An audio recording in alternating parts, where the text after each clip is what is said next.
Hello, beautiful people. Most welcome to the page here, and the second leg of the page. We zero in on something crucial, using sports really to transform lives, shape society, and also influence it. And so today we are taking a look at the Hope for Athletes Foundation. This is a foundation with, I call it, a very, very ambitious mission and vision. And I have the officials here to really walk us through, because they are already on the ground. They are running on the ground, and despite the ongoing AFCON, they are also looking at the potentials that exist there. And so let me introduce my guest. To my immediate left, I have Mr. Eric Appiah. He happens to be the director for Premier Soccer Academy. And I have David Dulo. He's a welfare manager of Hope Athletes Foundation. He is also the under 15 coach. And so Eric, good to have you, and then David, also good to have you. Eric, let's quickly run. When we talk about Hope for Athletes Foundation, what really are we driving at? Yeah, well, thank you for having me here today. I'm really excited to be able to share the mission and the vision for this organization. We started this organization in 2018, so it's been just a few years now.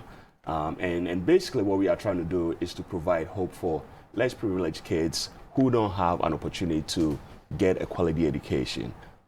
Kids that don't even have the opportunity to have 3 meals a day, and kids that don't have the opportunity to even get a good, proper health care. So what we try to do is we are trying to use soccer as the vehicle or the tool to bring these kids into our foundation and let them know that there's a higher calling just other than soccer. And so they come in, we make sure that they understand the importance of education first, because with education you can go to places. Soccer, anything can happen, and so what we are trying to achieve is to give them an opportunity through soccer, and then use that to be able to help their families when they grow up. So how do you get the individuals? Where do you get them from? You still talk about where exactly do you go and hunt them, if I may use the word rightly? Maybe scout for them. Where do you get them from? So we do have a criteria that we follow. We also have a scout who goes around the whole nation and scout for this type of kids. One, you have to be under the poverty line to be considered to be a part of the foundation. And so there's some of the kids who are there, some have lost both parents, some have single parents, some don't even know where their parents are. And so because of the criteria that we have set for the program, we are able to identify which kids can fit into what we are trying to do. And so the scout goes around the nation, he finds he finds those kids, he interviews their parents if they do have some. If they don't, then we are able to, bring them in and help them from there. Eric, let me stay a bit longer. So since 2018 to today, how many of these underprivileged children do you have, or you've gotten? So right now we have 20 players, or 20 students, we call them.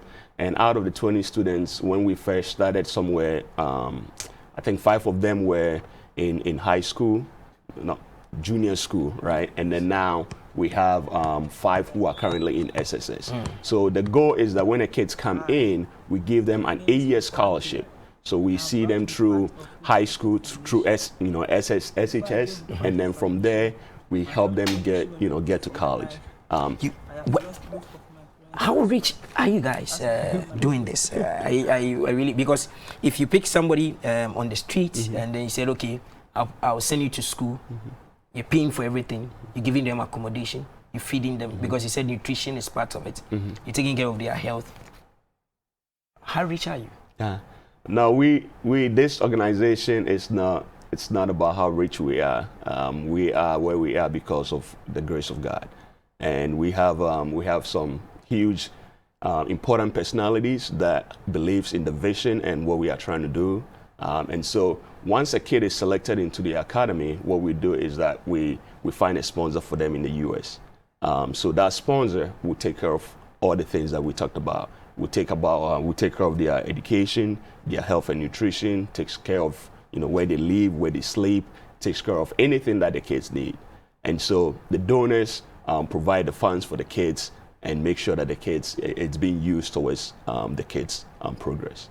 So 20 so far that you have.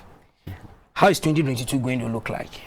So yeah, 2022, it's already started on the bright side. Again, we've been able to acquire an 8.5 acres of land at Esikesu near Asamankese, and we've started the construction of our own facilities. So currently, we are in the completion of our first boys' dormitory, and we are working on starting a staff quarters this week.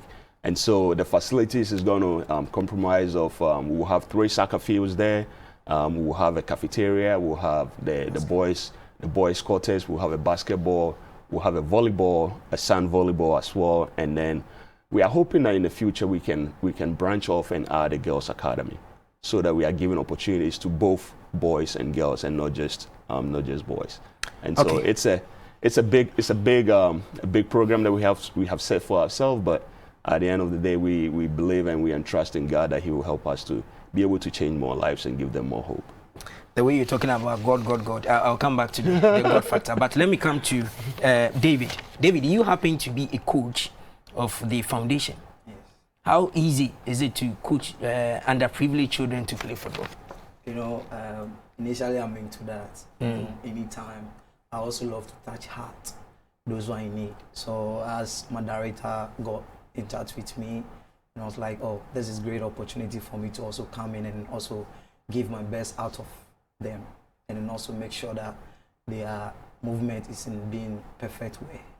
So tell me, this is soccer. Ghana, AFCON is going on. People are looking at it. Tell me, the talent you have, can you tell us that in the next 2-3 years, or even now, if any of the national teams, the under 17, even 13, 14, under 17, 20,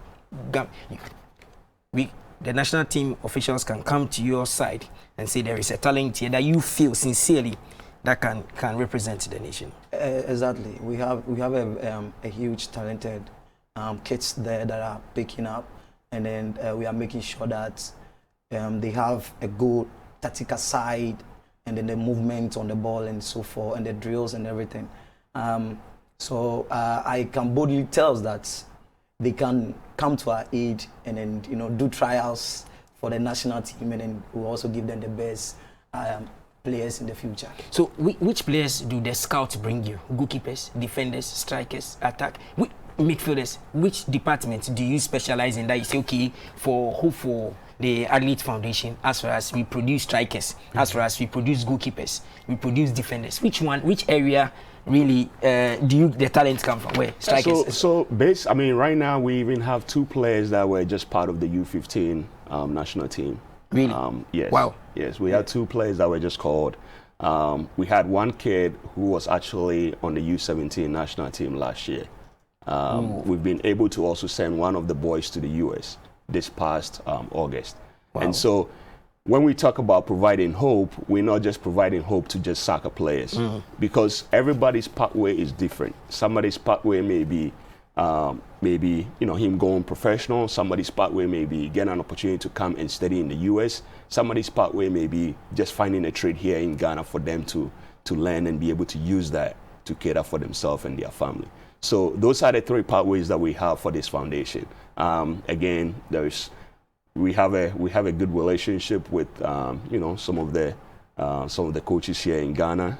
They come and train with the boys, so that the boys are exposed to a higher training environment. And again, once we are able to build our facilities, we believe that we can produce the players like the likes of those Harrison Alfos and Michael Asians and all of those. Eric, the way you talk, it's like you like going to church. You're a Christian, I guess. You're a Christian, I guess. I mean, yeah, of course. So, are you a minister of the gospel? No, I'm not. I won't even. No, I'm not there yet. So, what are you doing? How will you call it? Yeah. So, evangelism. No. Are you an evangelist? No, I'm not. I'm not. So you're winning souls? No, I'm not. I'm not winning souls. So what are you doing? So I believe in God, right? And my grandmother, she's a pastor. So you are Osofoba? Yeah, something like that. But basically, the reason why I started this foundation was to honor her image, her legacy. When I was growing up, she would always bring other people's kids into our home and feed them, take them to school, and give them that kind of opportunity. So when I was able to, travel to the U.S. 18 years ago, that has been something that has been daunting on my heart to continue to do, the things that she started. But with my passion for soccer, I figured a lot of these kids, you're not going to get them if you just get them off the street and tell them, I'm going to give you an education. Every Ghanaian boy loves soccer. Every Ghanaian child wants to play soccer. Every Ghanaian boy wants to be the next Asamoah Gyan, the next Michael Essien, and the next Sule Muntari. But if that does not happen, then what do they end up achieving in life? Nothing. So we are using that soccer as the tool, like I said, as the tool to let them know that there is more than just soccer. So is the FA aware that there's such an academy hiding somewhere?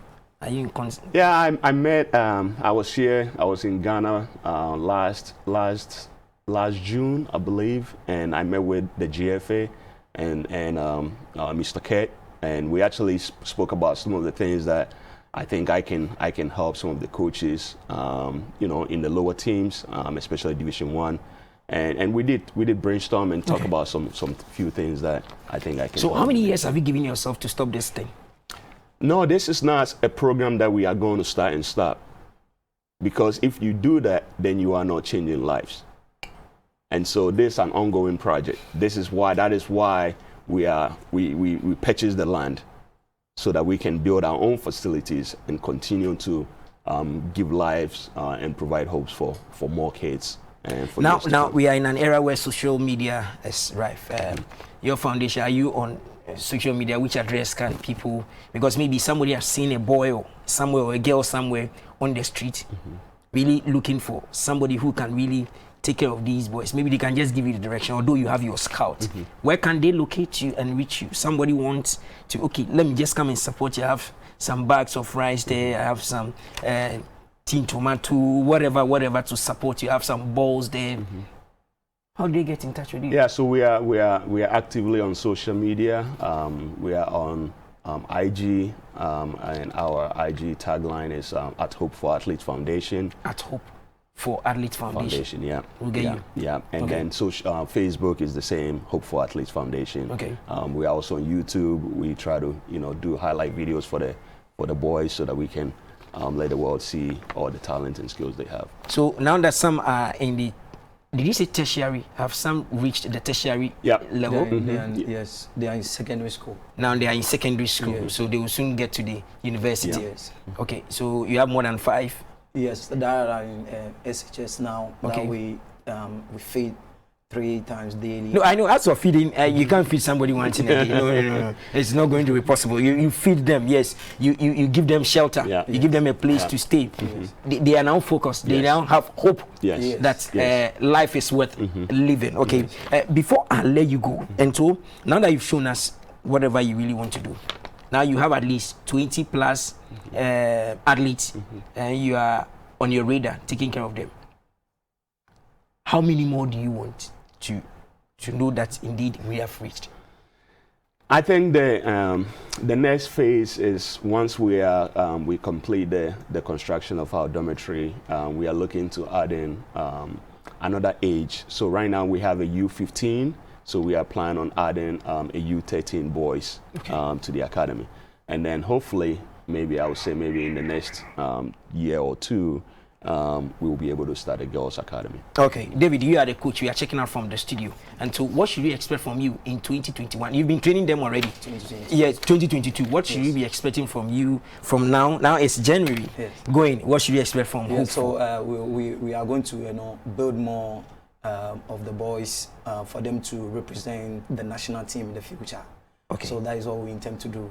Okay, I'll try and come and follow you guys up. When I see the U15 coaches around, I'll tell them that they should come and see. So here we're checking out from the studio. So what is this thing that you want to leave in the minds of people? No, I definitely want to say a big thank you to all our sponsors and donors back in the US. We had a privilege of some of them coming over here and seeing meeting the boys and also spending time with the boys, and that was a huge blessing. And so I just want to tell the boys that, you know, they should make this opportunity count. We have 5 pillars that we call 5 pillars of hope, and the first one is God first, discipline, dedication, hard work, and make it count. And that is what this whole foundation is all about. So once we are able to help the boys understand these 5 pillars of hope, it will help them to go places. And yeah, anybody who wants to get to know more about this foundation can visit us on social media and learn more.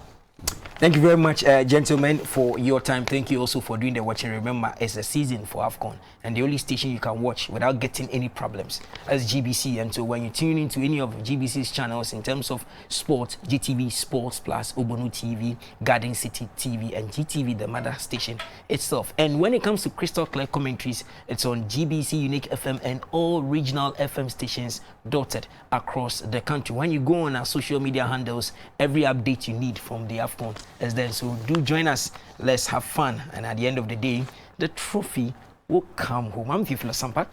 Have a lovely day.